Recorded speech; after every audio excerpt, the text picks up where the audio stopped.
السلام عليكم ومرحبا بكم من جديد، نهار جديد ووصفه جديده. كنتمنى هاد بدايه الاسبوع تدوز عليكم بخير وعلى خير ان شاء الله باذن الله. كيف ما كتشوفوا اليوم قدمت لكم ميني كاب كيك كيجيو ساهلين وغير مكلفين بالنسبه للمناسبات او لا شي تخرج مدرسي ولا شي عيد ميلاد. المهم كيجيو اقتصاديين وسهلين. ندوزوا للمقادير وطريقه التحضير. نبداو على بركه الله. عندي هنا واحد القبصه ديال الملح، كاس ديال السكر سنيده يعني 150 غرام. تقدروا ديروا كاس ونص، انا بغيتهم يجوني شويه ناقصين في الحلاوه. عندي كيس من فئه 8 غرام ديال الفانيلا وثلاثه ديال البيضات يكونوا بدرجه حراره المطبخ بطبيعه الحال. غادي نخلط البيض مع السكر مزيان حتى يندمجوا لينا ويذوب داك السكر باش ما يبقاش عندنا تكتلات ديال السكر. راه كيجيو غزالين وجا كل مذاق مختلف على الاخر. ما نقول لكمش واحد المذاق غزال. صافي غنبقى نحرك هكذا في البيض حتى يندمج لينا، وغادي نضيف كاس ديال الزيت نباتيه كامل. تقدروا ديروا المقادير اقل، راني مخليه واحد لا فيديو فيه غير ديال بيضه وحده، كاب كيك ديال بيضه وحده، وكيخرجوا تبارك الله كميه كبيره يعني تقريبا واحد 24 حبه. وهذا راه تبارك الله خرج ليا 76 قطعه، يعني راه كميه الا كانت شي مناسبه او عيد ميلاد كتكون مزيانه. عندي كاس ديال الحليب حتى هو يكون بدرجه حراره المطبخ، ضفتو وخلطت المكونات. ودابا بديت كنضيف الدقيق شويه بشويه. هزت ليا 330 غرام ديال الدقيق بالضبط. تقدروا ديروا 350 على حسب النوعيه ديال الدقيق. كاين دقيق اللي كيشرب وكاين دقيق اللي ما كيشربش. ضفت هنايا كيس ونصف ديال الخميره الحلويات يعني 12 غرام. ما درتوش كامل لحقاش انا مبغيتهمش يجوني منتفخين بزاف ويجيو عاليين، يعني بغيتهم يبقاو باش ما يفوتوش ليا داك الليمون اللي خدمت بهم. صافي غنبقى نحرك بحال هكا باش ما يبقاوش عندي تكتلات ديال الدقيق بطبيعه الحال وديال ديك الخميره ديال الحلويات. وكنبقى نضيف الدقيق شويه بشويه. ما تضيفوش الدقيق دفعه واحده، خصكم تبقاو تضيفوه بشويه بشويه لحقاش ما خصناش يجينا القوام جاري وما يجيناش ثقيل، وملي كنضيفوه كامل يعني ما كيتخربق لينا داك القوام. انتم شفتوا كنحيد الجوانب باش ما يبقاوش هذا التكتلات عفوا التكتلات ديال الدقيق. صافي من بعد هنايا ما كملت سميتو. غادي نفرغ هنايا. خديت زلافه باش نقسم الكميه ديال كل حاجه. خديت زلافه درت فيها واحد جوج المغرفات ديال هذا ديال لاباري ديال الكيك، وضفت ليها النكهه ديال الكراميل. تقدروا ديروا النكهات اللي بغيتوا واللي حبيتوا. تقدروا ديروا الالوان، انا ما كيعجبنيش ندير الالوان، داكشي علاش خليتهم بحال هكا. بديت كنفرغ بحال هكا في هذا المول ديال السيليكون، كنفرغ فيه. بغيتو تضيفوا ليه شوكولا حبيبات ضيفوها، يعني نتوما ذوقوا داكشي اللي متوفر عندكم في البيت. صافي من بعد غنكمل الكميه اللي عندي وغادي نحطو على جنب باش ندخلو الفران حتى ندير واحد 3 ديال الليمون عاد ندخلو الفران. ضفت عاوتاني هنايا جوج مغرفات ديال لاباغاي، وغادي نضيف ليه هنايا الحليب مع نسكافيه. انا نصف معلقه ديال النسكافيه حطيتهم حتى دابت باش ما يبقوش عندنا الحبيبات التكتلات ديال مكورين بحال هكا. حطيته في شويه ديال الحليب يعني ما كاملش 4 كاس.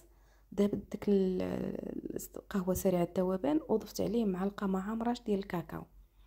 صافي وخلطتهم باش لحقاش الا زدنا الكاكاو وما زدناش داك الحليب الكميه ديال الحليب غيجينا الخليط عاقد بزاف، وانا ما خصنيش يجي عاقد، خصو يجيو فحال كاملين. صافي خلطتهم هنايا وغادا نبدا نفرغ في هذا المول هذا بحال هكا باش يجيني على شكل ديال الشوكولا. صافي غادي نكمل الكميه اللي عندي وغادي ندوز للشكل الثاني. ضروري ملي تجيو تحطوا بحال هكا في هذا الليمون خبطوا شويه باش كيخرجوا دوك الفقاعات، الهواء اللي لداخل كيخرج.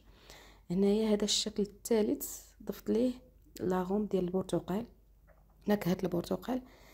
تقدروا ديروا اي نكهه عندكم متوفر، تقدروا ما تنكهوش غير تذوقوا.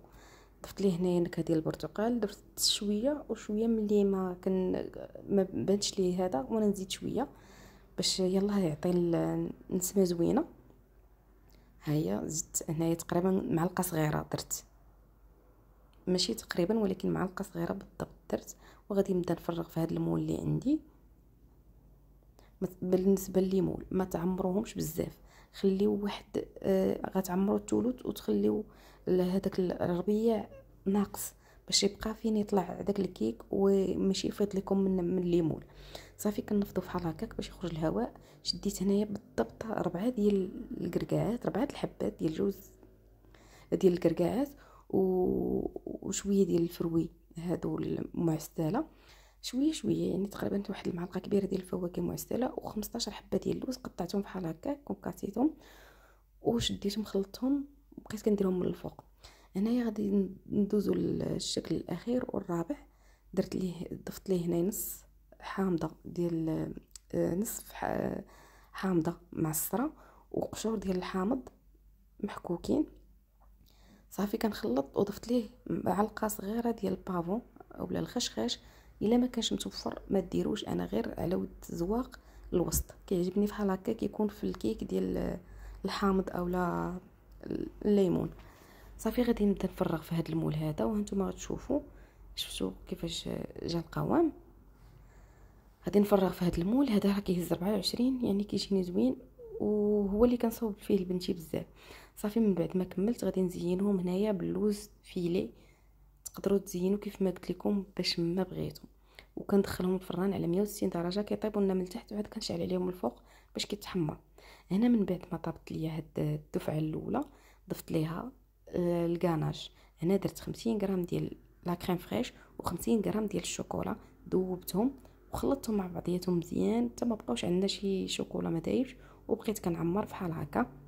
هادي ديال الشوكولاط هادو ضفت ليهم الكراميل ودرت ليهم غير شويه ديال هذاك الوريضات. وهانتوما كيف ما كتشوفوا جا بلاطو كيحمق. كان عندك شي مناسبه شي انيفرسير كل لون النكهه ديالها بالحامض بالشوكولا بالكراميل بالبرتقال جا اكثر من رائع. جا واحد المذاق غزال.